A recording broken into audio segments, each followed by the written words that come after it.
The 2022 dunk contest was so horrible that people claimed they should cancel it. Jalen Green attempted to dunk while wearing a phone around his neck, but he was forced to remove it after 8 consecutive misses. It was so horrible that I believe it's one of the few occasions that would be challenging to win a prize. It was that horrible, but the NBA has never actually done away with the competition. At 18 years old, Kobe was the youngest winner ever in 1997, but at least they had Kobe. Michael Finley tried an ugly cartwheel dunk, so they had to try a WNBA event. This year the top dunkers are competing, as was the case when Mac McClung of the G League played.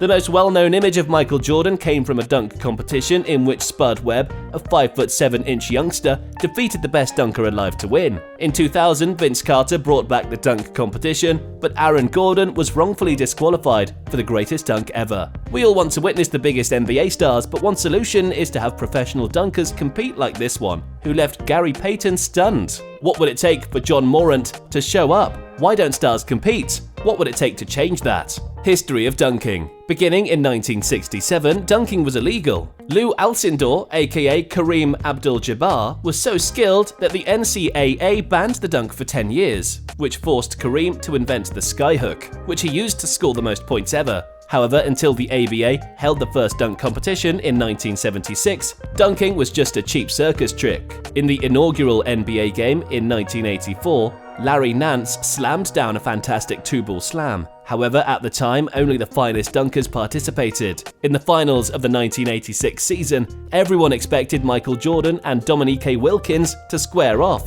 but a 5'7" rookie called Spud Webb crashed the finals. The Knick MJ final score was 88, but you won't see Spud's back-to-back 50-point dunks on a 360 without being able to pull on the ball and bounce off the floor. Then the backboard, since it was a disgrace to MJ's legacy. Jordan answered with a double clutch reverse with his head at the rim for a 50 after Knick started the final with an off-the-backboard dunk that received a 50 since he was so far from the hoop. Knick will then stand with both legs fully extended and windmill for an additional 50 times. The judges gave MJ's second dunk a figure 8 that requires slow motion to appreciate, a 47. It involves changing direction twice in midair with a two-headed slam. The spectators were unhappy that Knick might win the competition with a 48 on his final dunk because the contest was being held in Chicago. Knick went first with a two-handed windmill slam called head above the rim, but the judge awarded it a 45. Even the supporters in Chicago recognized that was unjust. Therefore, Mike's ability to triumph was exceptional. He attempted a free throw line slam from the other side of the court but missed. It all boiled down to one dunk back then, as you only got 2 chances. The image of MJ's dunk is one of his most famous, yet Meek was wronged. After that, the top performers tended to sit up. By 1997, everything had already been decided and the situation had gotten so bad that they eliminated the dunk competition. The only skilled dunker was Kobe Bryant. He had won a dunk competition in high school, but he aspired to be as successful as his hero Michael Jordan in the NBA. However, in the final round, Kobe started with a fantastic between-the-legs dunk that got everyone thrilled, including his prom girlfriend Brandy, for a 49. The first round scores were terrible. All but one dunk were in the 30s. Michael Finley had to step up as a result, and his attempt at a cartwheel dunk failed miserably. David Aldridge said, "That could be the worst dunk I've ever seen in a dunk contest." The next player is Kobe, who misses a 3-point attempt between his legs. Chris Carr then dunks the ball, but it's not enough to overturn Kobe's 49, and Kobe wins on a miss.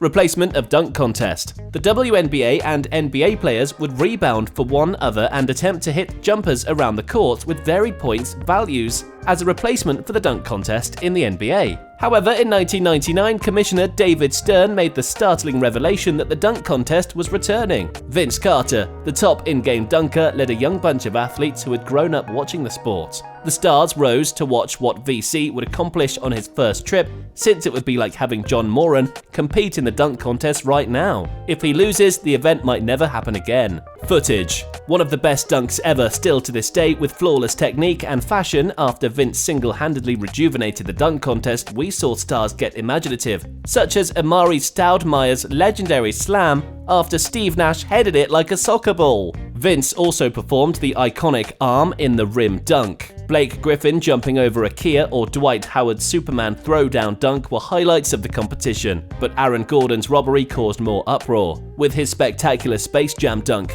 Zach LaVine triumphed in 2015, but Gordon brought the heat in the championship game. His mascot was on a hoverboard for his opening dunk, and he skillfully and creatively timed it to the windmill, while holding his hand behind his head. The response from the audience resembled a Vince Carter duck. Zach LaVine, who performed a windmill without a mascot or placing his hand behind his head, also received a 50 along with Gordon. However, Zach LaVine's score was the same, although his foot was well beyond the free throw line. The path was open for LaVine to win since Aaron Gordon's final slam was a reverse double clutch that scored a 47. He attempted a second fake free throw line slam, this time between the legs, but only managed to score 50. When Gordon threw down over Taco Fall in 2020 and the judges agreed to call it a tie, Dwayne Wade went outside the rules and awarded the prize to his teammate Derrick Jones. Gordon also lost that one. People began to ponder, what's the point of even watching if the best dunker doesn't win? Increasing the prize money, according to John Morant, is the best approach to improve the dunk competition.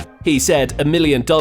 Until then, I'll be watching and just sending my tweets out for the judging and stuff. Yes, the judging is terrible, which was also a factor in 2013 when LeBron claimed he was tempted when Magic Johnson hinted at a $1 million prize. But for now, the prize is only $50,000. And guys won't risk injury or become known as just a dunker for that. So the only way to see jaws like Zion or Anthony Edwards is to pay $1 million until then. The three-point contest is usually entertaining when Steph Curry or Klay are present, but if Draymond departs the Warriors, and Dre has lately threatened to leave, it won't seem the same. This may be their final season together. Our thoughts. The dunk contest has added further flourishes to so many illustrious careers that its legacy will live on in NBA history forever. The NBA's aura of mystery and legacies were only enhanced by contests like Jordan versus Dominique. It's safe to assume that watching these incredible athletes defy gravity on television during the dunk contest helped turn quite a few kids into lifelong NBA fans. However, the biggest paradox is that despite players getting bigger, faster, and more athletic, the NBA dunk contest is losing more and more of its appeal. We are spoilt in modern society, which is the issue.